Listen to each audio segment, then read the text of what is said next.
नमस्कार, मी निकिता मराठी मनोरंजन विश्वमध्ये तुमचं स्वागत करते आणि मी आत्ता आहे. नवीन मालिका लॉन्च होतीये झी मराठीवर. सनई चौघडे ही मालिका आहे आणि त्या मालिकेतली कलाकार सुद्धा माझ्यासोबत आहे. हॅलो, कशी आहेस? आहे एक निकिता. माझ्या सख्या बहिणीचं नाव पण निकिता आहे, तुझं नाव लक्षात राहील. कशी आहेस? मस्त आहे, मस्त आहे, एकदम छान आहे मी निकिता. नवीन मालिका किती एक्साइटमेंट आहे. पहिल्यांदा आईची भूमिका करतेस असं तू सतत म्हणतेस. किती एक्साइटमेंट आहे. एवढी हॉट आई कोणाला मिळेल का? एक्झॅक्टली मी तुला तेही विचारणार होती की तू आई वाटत नाहीयेस. इतकी यंग आणि कमाल. पण काही बायका असतात, काही आया असतात ना मेंटेन, रोज योगा करणाऱ्या, रोज जिम करणाऱ्या, स्वतःचं कॅलरी सांभाळणाऱ्या. सो त्यातली ही करेक्ट आई आहे. म्हणजे खावंसं वाटलं तरी पाणीपुरी तिला खावीशीच वाटत नाही. पाणीपुरी, रगडा पॅटीस सगळी फालतूगिरी वाटते तिला. तिला तिचं तिचं जेवण, तिचं तिचं, आणि तिने एवढा मोठा बिझनेस उभा केलेला आहे. मला असं वाटतं खूप शिस्तबद्ध बाई आहे ही. पकडू मी? खूप शिस्तबद्ध बाई आहे ही. आणि तिचं असंच म्हणणं आहे की आयुष्यात शिस्त आणि फोकस असेल तरच तुम्ही वरपर्यंत पोहोचू शकता. कारण श्रीमंत माणसं अनेक आहेत, गर्भ श्रीमंत माणसं अनेक आहेत, पण ज्याच्याकडे सत्ता आणि ज्याच्याकडे पॉवर आहे, लोक उनकी चलती आहे भाई. लोक त्यांना हंजी हंजी करतात, लोक त्यांनाच सलाम करतात. नुसतं श्रीमंत असून काही उपयोग नाही. तुमच्याकडे तो ऑरा पाहिजे, ती सत्ता पाहिजे. तो ही सत्ता असणारी ही बाई आहे. तिने हे विश्व निर्माण केलं आणि आता हे विश्व आपल्या मुलाच्या ताब्यात हळूहळू सोपवणार आहे ती. आणि ते सोपवत असतानाची जी चॅलेंजेस, ते तिच्या वयागणिक होणारे, तिच्यातल्या बदलानुसार आलेली चॅलेंजेस, त्याला सांगताना, त्याला समजावतानाची चॅलेंजेस. सो मला असं वाटतं की ही प्रत्येक आईच्या आयुष्यात येणारी असतात. मग ती मध्यमवर्गीय कुटुंबात असणारी आई असो, किंवा उच्च मध्यमवर्गीय कुटुंबात असणारी आई असो, किंवा उच्चभ्रू कुटुंबात असणारी आई असो, किंवा अगदी झोपडपट्टीत राहणारी आई असो. मला असं वाटतं की आपल्या मुलाचं लग्न होणार आहे, आपल्या मुलगा वयात आला आहे, आपल्या मुलावर जबाबदारी सोपवतोय, हा विचार करत असताना प्रत्येक आई एका इमोशनल टर्ब्युलन्स मधनं जाते. आणि तो टर्ब्युलन्स ह्या आईचाही होणार आहे. आणि येस, मला तो साकारायला मजा येईल. आणि नुसता तो टर्ब्युलन्स नसणाऱ्या अनेक गोष्टी पुढे घडणार आहेत. अनेक गोष्टी या तेजस्विनीच्या बाबतीतल्या तुमच्यापर्यंत हळूहळू पोहोचणार आहेत. पण मी तुला एक गंमत सांगू का? हे बघ, कलाकार म्हणून तुम्ही जर FBI मध्ये असाल तर तुम्हाला बंदूक कशी चालवायची शिकवतात.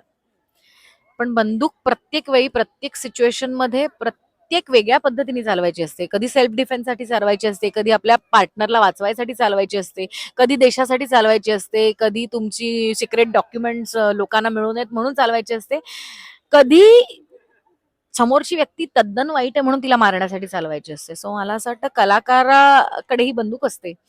आणि त्याला मिळणारी कॅरेक्टर म्हणजे ती सिच्युएशन असते. तर ती बंदुकीतली गोळी कशा पद्धतीने आपण बाहेर काढायची हे आपण ठरवायचं असतं कलाकार म्हणून.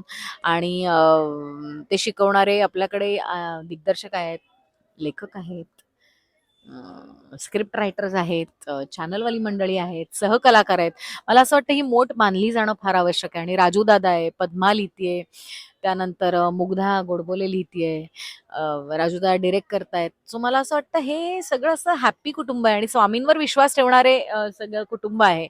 आणि स्वामींचा आशीर्वाद जसा सगळ्यांवर आहे तसा आमच्यावरही असणारच आहे. आणि खात्री आहे की ही मालिका वेगळ्या पद्धतीने लोकांना आवडेल. कारण इथे कुठेही कट कारस्थानं नाहीयेत. डोळे मोठे करून हिनी माझं हे घेतलं आणि तिने माझं ते घेतलं, हे काहीच नाहीये. गाड्या फोडून कोणाला तरी उडवायचं किंवा ऍक्सिडेंट करायचा ही असली विचारसरणी नाहीये. फक्त एक कुटुंब, काय कुटुंबाचा आरसा आहे तुमच्या समोर. एक परब कुटुंब आहे, खानोलकर कुटुंब आहे, एक रील कुटुंब आहे, एक रिअल कुटुंब आहे. पण ही खरी खरी कुटुंब आहेत. कधी कधी आपण वाटतं की आपण इथे जात चाललोय आणि आपण असं जगतोय पण आपण हे मिस करतोय, किंवा आपण असं जगतोय पण आपण हे मिस करतोय. तर या दोन्ही कुटुंबांमधल्या चांगल्या काही गोष्टी करून तुमचं एक उत्तम कुटुंब तयार करायचा तुम्ही प्रयत्न करावात, म्हणून ही मालिका तुमच्यासाठी घेऊन येतोय. आणि खूप असा छान साडी, असा मस्त रोज लावलायस इथे छान. सो आता तू किती एक्साइटेड आहेस कारण नवीन नवीन साड्या आणि असं मस्त नेकलेस असं छान छान घालायला मिळणार आहे. मला नेहमीच असं क्लासी राहायला आवडतं, and that is my personal liking. आणि जेव्हा तुमचं पर्सनल लाइकिंग कधी कधी तुमच्या कॅरेक्टरमध्ये उतरतं तेव्हा तुम्हाला आनंदच होतो. फक्त फक्त पूर्वी पंजाबी ड्रेसची सगळी कॅरेक्टर्स केली होती, आता रोज उठून सेटवर जाऊन साडी नेसावी लागणार, हे मात्र आहे. पण आय थिंक 6 यार्ड्समध्ये किंवा 9 यार्ड्समध्ये बाईची ग्रेस वेगळी उठून दिसते आणि ती नेसण्याची पद्धत असते. म्हणजे आता परत मेघना पुन्हा एकत्र आम्ही काम करतो. आम्ही खरं तर ती रुपारेलची, मी रुईयाची. आम्ही एकाच वयाच्या मैत्रिणी आहोत आणि इतकी वर्ष काम करू करू करू ठरवत असताना आता स्वामींनी हा योग घडवून आणलाय. So I am very happy to be part of this show. छान दिसायचं आहे, छान वागायचं आहे आणि छान वागत असताना सुद्धा एक कलाकार म्हणून आपले कंगोरे शोधत शोधत छान वागायचं आहे. So which is very interesting. हिच्या कॅरेक्टरला पण अनेक लेयर्स आहेत, जे अनेक एपिसोड गणिक हळूहळू हळूहळू ओपन होतील. म्हणजे मला असं वाटतं की लोणच्यासारखं कॅरेक्टर आहे.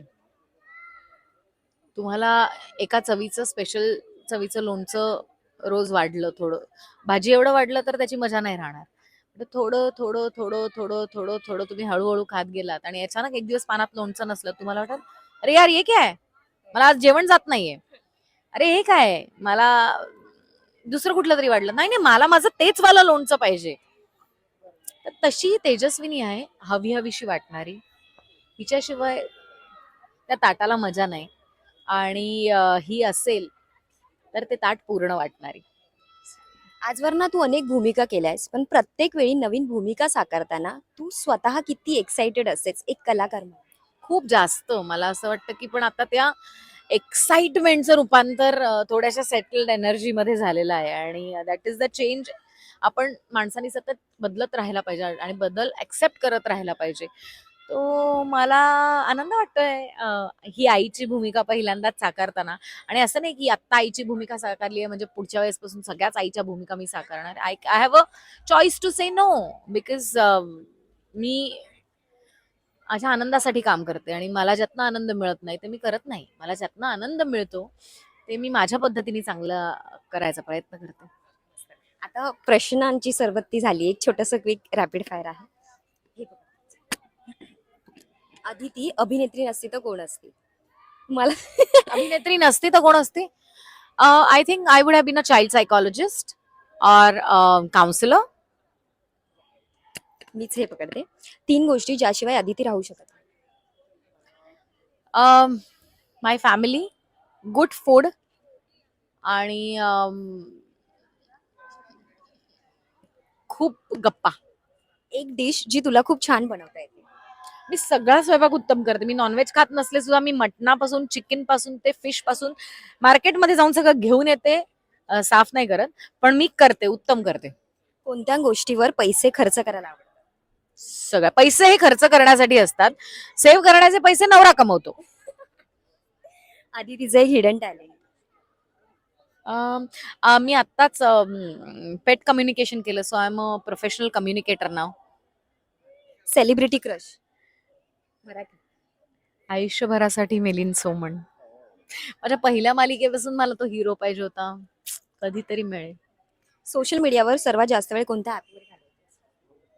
माझ्या ह्याच्यातनं 30 मिनिट्सचा लॉक पिरियड आहे. सो मी 30 मिनिटापेक्षा जास्त कुठलंही ऍप बघू शकत नाही आणि I am happy with it. तुझ्याबद्दलचा गैरसमज लोकांमध्ये काय असू शकतो? फार उथळ आहे किंवा फार वाटेल ते बोलते, अति परखड बोलते. पण मला असं वाटतं की मी जशी आहे तशी आहे यार. आणि चुकीच्या माणसांनी मला ऍक्सेप्ट करावं म्हणून मी कधीच धडपड करत नाही. माझी फॅमिली आहे, माझ्या चौकोनातली माणसं आहेत, त्यांनी मला ऍक्सेप्ट केलंय. त्यांच्याबरोबर मी आनंदी आहे, माझ्याबरोबर ते आनंदी आहेत. आय थिंक रात्री शांत झोप लागण्यापलीकडे तुम्हाला अजून काय हवं असतं? अशी कोणती भूमिका आहे जी आजपर्यंत केलेली नाहीये पण ती आयुष्यात एकदा तरी वाटायला यावी असं वाटतं? ऍक्च्युली मी खूप भूमिका केल्या आहेत आणि खऱ्या आयुष्यातही मला आईची भूमिका आता करतेच आहे. सो मी ती भूमिका आणि जी भूमिका येईल ती आनंदाने करायचा प्रयत्न करते. पण मला नेहमी असं वाटतं की लोकांनी माझ्यातल्या ऍक्टरला अजून एक्सप्लोअर करायला पाहिजे. सो या निमित्ताने मी अनेक डायरेक्टर्सना आणि प्रोड्युसर्सना सांगेन, explore the actor in me. I would love to explore myself. मराठीतली आवडती जुनी अभिनेत्री? मराठीत अनेक चांगल्या अभिनेत्री आहेत हो. आणि जुनी कशाला, मला मला रंजनाबाई आवडायची. तुझ्याशी बोलून खूप जास्त छान वाटलंय. आता मालिकेबद्दल काय सांगशील? प्रेक्षकांना काय? काही नाही, तुमच्या आयुष्याचा आरसा दाखवणारी ही मालिका आहे. तुमच्या कुटुंबाला आनंद देण्यासाठी कुठल्या गोष्टी करायला हव्यात, कुठल्या गोष्टी कशा पद्धतीने करायला हव्यात हे सांगणारी ही मालिका आहे. आणि सनई चौघड्यांसारखी सुंदर सुरांना घेऊन तुमच्या आयुष्यात येणार आहे. तेव्हा 16 मार्च पासून रोज रात्री 8:30 वाजता झी मराठीवर आमची मालिका नक्की पाहाल अशी खात्री आहे.